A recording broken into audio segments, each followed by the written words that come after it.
Francesco Sobera is an Ontario Liberal MP. Dan Albus is the Conservatives' finance critic. Rachel Blaney is the NDP's whip. All of them are in Ottawa. Hi there. Thank you very much for making the time for this evening. Mr. Sobera, I'll start with you. Will you and your party be supporting the Conservatives' motion? Doesn't a proposal like temporarily suspending the GST on gas make sense? Good afternoon, Bashi. Thank you for the question. First of all, I will not be supporting the Conservative motion that's put forward. Their plan does not address the issues that Canadians are facing in terms of affordability. We've put in place a number of measures that continues and will assist Canadians weather the storm of inflation that they are facing. My family faces it. All Canadian families are facing it. But putting in place concrete measures, long-term measures that will help families is the best thing we can do. For example, Canada Workers Benefit, the Climate Action Incentive payments, which will be arriving in July to Canadian families. Those are the type of measures that we know help Canadian families directly. The 10% increase in old age security, which seniors will be receiving in Canada in July, over almost 3.5 million seniors, $800 a year more in old age security payments. Those are real long-term measures that will assist Canadians today, but also going into the future. Just to challenge you, though, completely on that point. Look, there is a real pain at the pumps that Canadians are feeling, right? You know that. There is also food prices that are up 10%. The measures that you're talking about, things that I heard Minister of Industry Philippe Francois Champagne, for example, mention today, daycare. Look, I'm in the thick of it. The daycares I'm applying to don't even know what money they're going to be able to rebate people. That is a multi-year thing that takes place over time. People are feeling the pinch right now at this moment. Why will your government not acquiesce on things like the Conservatives are proposing with the GST, or like the NDP is proposing by raising taxes on companies that have excess profits? Why aren't you willing to make a pivot at this juncture with what Canadians are facing at this moment in time? Of course, first, I empathize with all families out there in Canada that are facing these inflationary pressures. I'm raising 3 daughters. My wife and I, we see the costs at the grocery store in terms of food. First, on daycare, by the end of this year here in Ontario, daycare fees, the agreement we signed with the province of Ontario, which they are now implementing, will see a 50% reduction in fees, literally thousands of dollars to families. In terms of cutting the GST on fuel or any measure like that, we can't guarantee that if you put that measure in place, that the consumers will see those savings passed on. Gas prices are determined by a number of factors. Yeah, but it's the GST that's controlled by the federal government. You would be able to see that right now. No, not necessarily. Not necessarily. I call those one type gimmicks. I believe in real measures that are put in place to help families, like the Canada Child Benefit, like the indexation of the benefits that go to Canadians, which will take into account inflationary pressures, and Canadians will see increases in their inflation in their benefits that they receive. In terms of the food prices, yes, the war in Ukraine, COVID supply pressures are pressuring Canadians. We understand that, we know that, and we put in place a number of measures to help Canadians deal with that. Yes, I empathize with families across Canada. Of course I do. But our government there since day one has been there to assist Canadian families. And even, our tax rates have actually come down. The basic expenditure amount has increased almost to $15,000. Okay, I want to make sure I get your co-panelists in. And so first I'll go to Mr. Albus.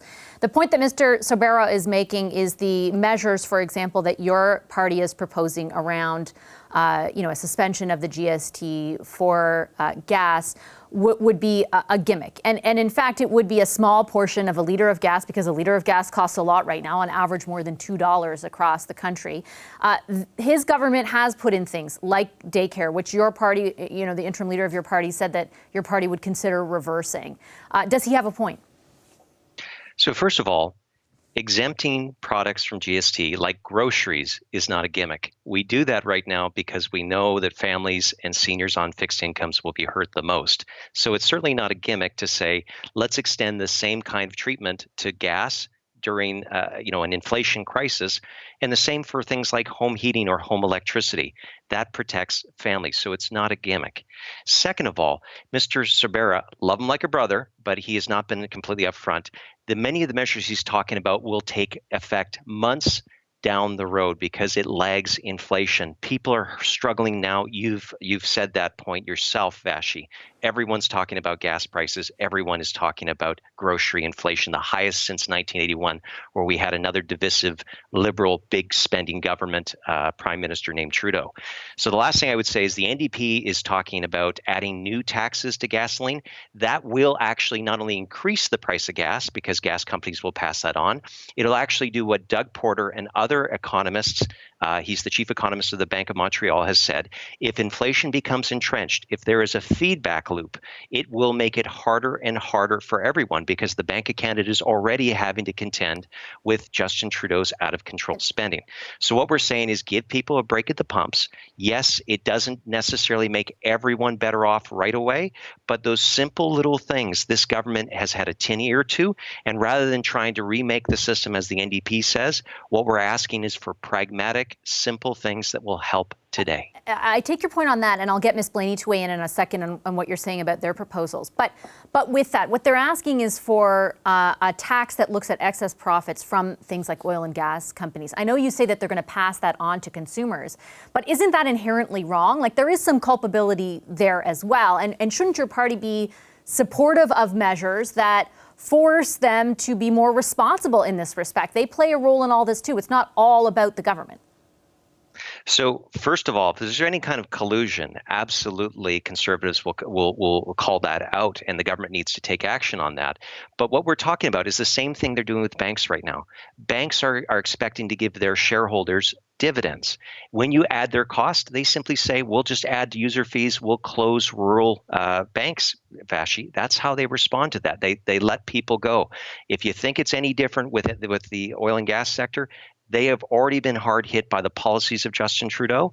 They will react the same way. And again, let me say, so we just let them dictate the terms, though? No, gas is one of the leading inputs into grocery costs because the transportation of things from farm tables to our own kitchen tables, Vashi, gasoline has the biggest influence. So I'm afraid it would actually increase inflation, not fight it. Okay, Ms. Blaney, I want to ask you about that proposal that your party is making, also because it is, to some extent, something that was negotiated in the agreement, at least the portion that ended up in the budget, or part of it, I should say, in the budget, negotiated in the agreement with the Liberals, this idea of a tax on financial institutions. It was not as broad as your party had originally proposed, and what you're proposing now is even broader than that. Why didn't you try and negotiate that with the Liberals earlier when inflation was already high? I think it was somewhere around 5.7% when that agreement came into effect. Well, Vashi, I think what's important here is the fact that, Foods Bank Canada just came out and said a quarter of all Canadians can't put food on the table. So our proposal is really about getting money into the pockets of Canadians. These are systems that are already in place. And what it really takes is political effort from the Liberals to say, you know what, we are recognizing that these industries are getting excess taxes or excess profits more than they have in a long time. We know that Loblaws, for example, I think it's 66% more in 2021 than it was the year before. It tells you that there's a group of people in our country, the top 1%, that are getting amazing wealth while everyone else is paying for it. And we know that the low-income people of our country are the ones that are paying the most because of inflation. The PBO report that came out today that said inflation is growing twice as fast as everybody's paycheck is of everyday Canadians. So the NDP in our negotiations with the Liberals pushed them as hard as we could, and we're continuing to build that momentum from across the country, because what we see again and again is on the Conservative side and the Liberal side, they continue to protect the richest Canadians across this country, the top 1%, while leaving the rest of Canadians to work very hard, often for that 1%, and have to pay the highest amount for themselves. So, what? But just to interject for a second, well, I understand that in theory that the argument is that those companies could be paying more and that money could be reinvested. But as Mr. Albus points out, often when you increase taxes on corporations like that, that is then passed on to the consumer. I'll put the same question to you as I did to Mr. Sabera. How does that help people in this moment? Well, how it helps people in this moment is to get money in the pockets of Canadians as quickly as possible. And I am But if they're sorry paying that more the at the grocery government, store because of you're it, not that letting me won't answer happen. the question. I am, so but let me answer okay. the Go ahead. question. Yeah. So what I'm trying to say is what we've seen again is federally conservative and liberal governments come again and again who are not willing to take on those big corporations. They're allowing them to get away with it. We're seeing more profits to them than they have had in over 30 years in some examples. And what we see is governments that are not willing to say, hey, if you're going to make a lot of profit, way more than you usually do, we're going to make you pay your fair share, and we're not going to let you pass on that cost because you have to pay your fair share. Canadians are frustrated. Right now, they don't even know what to pick. Food for their family, gas to get to work, and the stress on those families is incredible. So we need a government that's going to stand up and say, if you're getting excess profits, instead of paying that out to your dividends, you're going to make sure that it goes into people of this country who help build this country every day, work hard for them. And it's too bad that we have two parties that will never do that work. It needs to be done. Just very quickly, with respect, how are you going to dictate to a corporation what they do with that when money? they get excess taxes, you call them on it. There are accountabilities. But how do you prevent have them? Things? Well, you could obviously, one of the things the NDP has proposed many times is an ombudsman to look at the prices of oil and gas and make sure that there's accountability. Right now, there is no structure in place that holds them to account. So let's get those roles in place and let's call them to account so that Canadians get what they need. Right now, we are asking Canadians to pay the price of inflation while big corporations are walking home with big bucks in their bank account. The government needs to stand up to it. There's a lot of systems, the ombudsman is one of them, that can deal with that. So let's do that. When are Canadians going to be the important factor in this? Again and again, the Conservatives and Liberals will let the people down, and it's about time somebody stood up. Okay, I've given you a little bit more time than the other two, so I just want to quickly let each of them respond to that. Mr. Sobera, Ms. Blaney makes a point that I think will resonate with a lot of Canadians, right? There are corporations who, through the pandemic, have recorded record profits. Is there not something your government could do to make sure that some of those profits are redirected towards Canadians? Well, in the Budget Implementation Act that we just put forward and is going through Parliament, there are new taxes put in place for the financial sector, Canada Recovery Dividend, where we are increasing the taxes on one time on financial corporations that make over, I think it's $1 billion. So there are a number of measures there that we've put in place to ensure that that's one measure. Corporations that is definitely one measure. And in terms of anti-competitive practices that any sector is practicing or providing, of course, we have a competition bureau.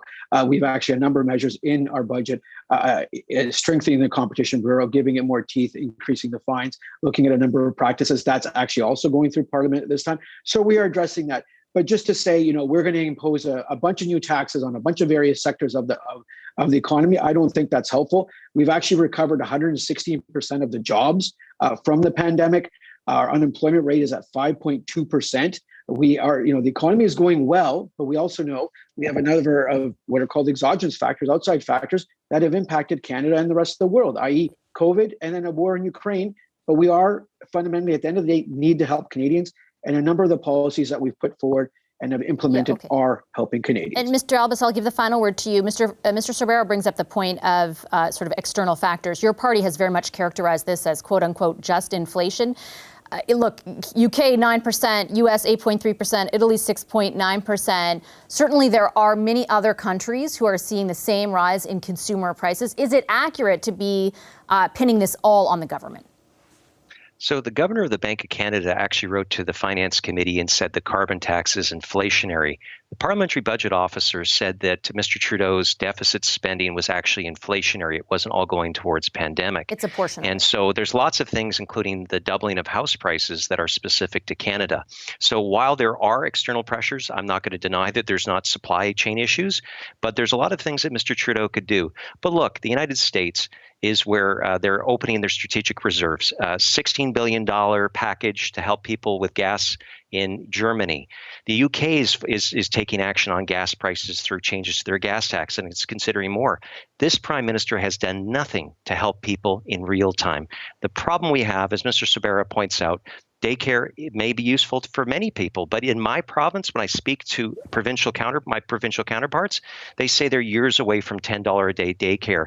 But your party wants to reverse that writ large. But again, these things they say are going to help people. They're saying a dental program will help people this year. Vashi, the federal government doesn't work like that. It takes time for things to work. And you know what? That's the problem with the Liberals is they're basically putting up shiny new baubles saying, look at all these things will come help you, but they're not helping people with their grocery bills. They're not helping people fill their tanks. And the NDP just has a lot of ideas, Vashi, that are unrealistic and not grounded in reality. So again, if you add new taxes, those corporations will hire less Canadians. They'll stop doing investments here. They'll go to other places. That's a reality. And unfortunately, NDP don't get that. Yeah, I think the point is that may happen, but it doesn't make it right. I'm out of time. Unfortunately, I have to leave it there. Thank you, all three of you, for your time this evening. Francesco Silvera, Dan Albus, and Rachel Blaney. Hi, I'm Vashi Capellos, host of Power in Politics. See more of our show by subscribing to the CBC News channel or click the link for another video.